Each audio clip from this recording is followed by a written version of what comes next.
Трейдер дегеніміз кім? Ол жай ғана саудагер, алып сатушы, кәсіпкер. Нені алып сатады?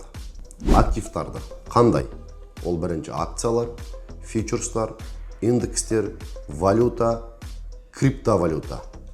Нарық, ол алтынның нарығы болсын, акцияның нарығы болсын.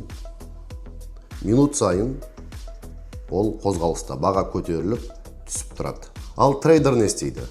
Баға қымбаттайды деген уақытта сатып алады. Баға қымбаттаған уақытында не істейді? Сатып жібереді. Дәл солай трейдер ақша табады. Немесе баға түсет деп сенсе, стратегиясына сеніп, баға түсет деп төменге ашады. Баға ол ойлаған жерге түскен уақытында ол өзінің сделкасын жабады, дәл солай ақша табады.